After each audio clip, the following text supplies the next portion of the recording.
Chers élèves, bonjour. Je vous retrouve avec une autre vidéo maintenant, qui porte sur une activité de langue. Après avoir fait les figures d'opposition, maintenant, on va attaquer les figures d'insistance. Oui, alors ensemble, on va essayer de voir ces exemples. Alors là, c'est notre première étape, c'est l'observation. Regardez la première phrase, je vais lire. Je suis mort de fatigue. Deuxième phrase, je meurs. Je suis mort, je suis enterré. Troisième phrase, jamais je ne céderai, jamais je ne plierai. Oui, chers élèves, ce que vous remarquez, ensemble, ce que vous remarquez dans cette première phrase, lorsque je dis « je suis mort de fatigue », effectivement, je ne suis pas mort, mais ce que je suis en train de montrer, c'est que je souffre d'une grande fatigue, soit j'ai fait beaucoup de tâches, j'ai trop marché, j'ai fait quelque chose, je deviens plus fatigué, ça veut dire je remarque à quel point. Alors, qu'est-ce que vous remarquez maintenant? Vous remarquez par exemple que là, il y a une certaine exagération. Quelle que soit la fatigue, on ne peut pas donc mourir.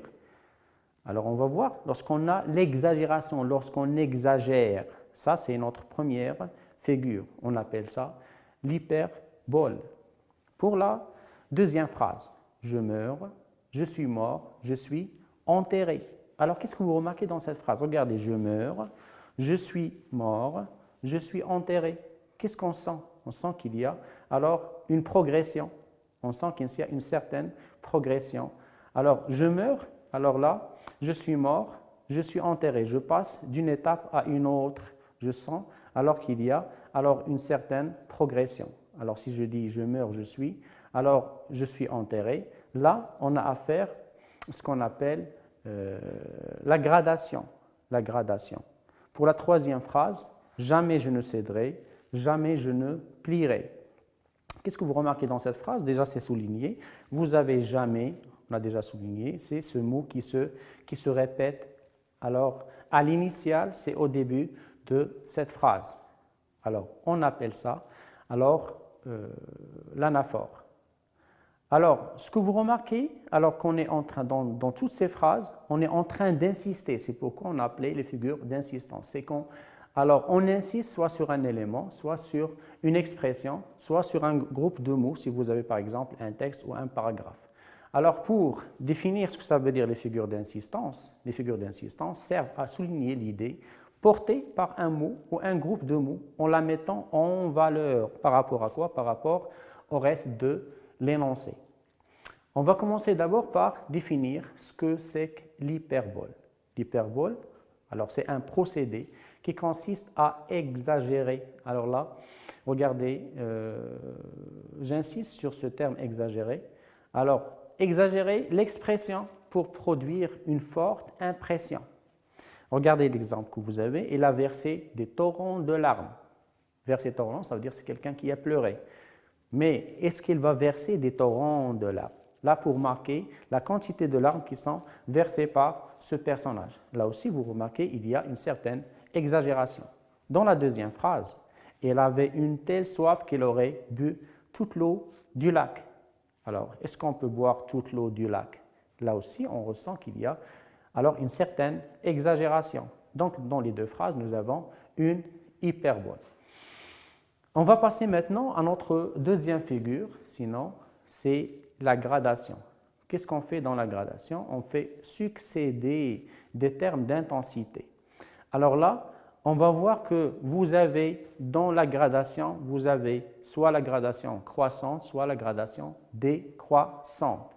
Alors, comme dans l'exemple que nous avions tout à l'heure, je reviens à notre corpus de ces phrases. Regardez par exemple si je dis « je meurs »,« je suis mort » et « je suis enterré ». Là, nous avons, si je dis par exemple « croissante », ça veut dire c'est montante, sont de l'intensité qui monte ou bien qui descend.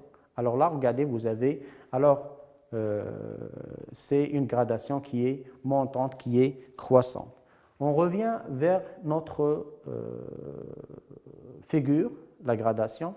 Regardez l'exemple que nous avons. Quand on dit des dizaines, des centaines, des milliers. Alors là aussi, nous avons une gradation. Mais à votre avis, est-ce que cette gradation est croissante ou bien décroissante? On commence par quoi, par exemple? Regardez.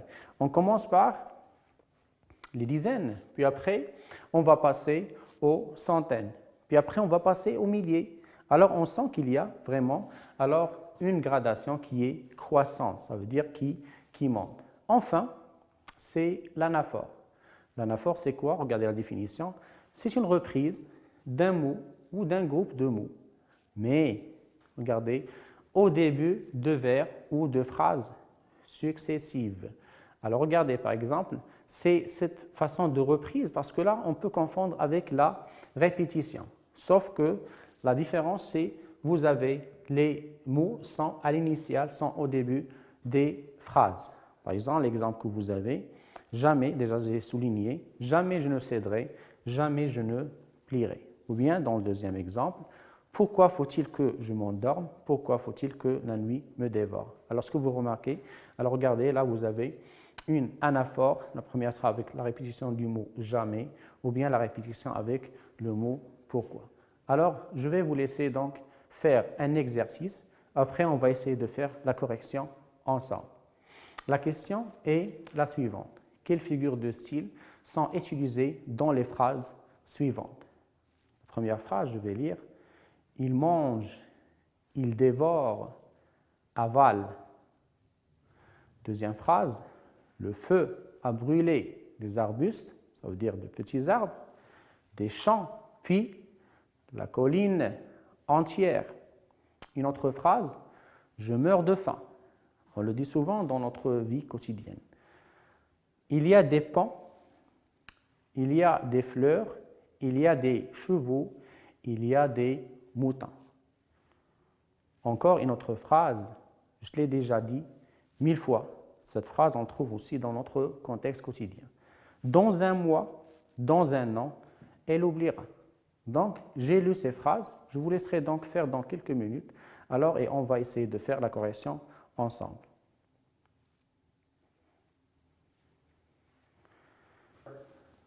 Regardez, voilà là la correction de notre exercice. Parce que là, vous avez, alors il mange, regardez, on va essayer de faire ensemble. Il mange, il dévore et avale.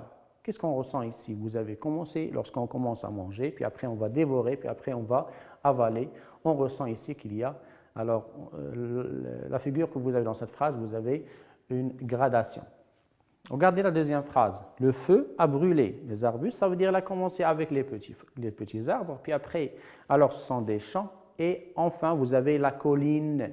On ressent ici qu'il y a une gradation.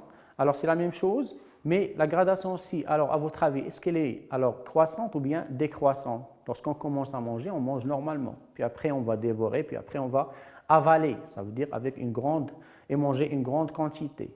Alors là, vous avez une gradation qui est croissante. La même chose ici. Commencez par les arbres, les petits arbres, puis après les champs, c'est plus vaste. Puis la colline tout entière, c'est un espace plus vaste. Ça aussi, c'est une gradation. Je meurs de faim. Je meurs de faim.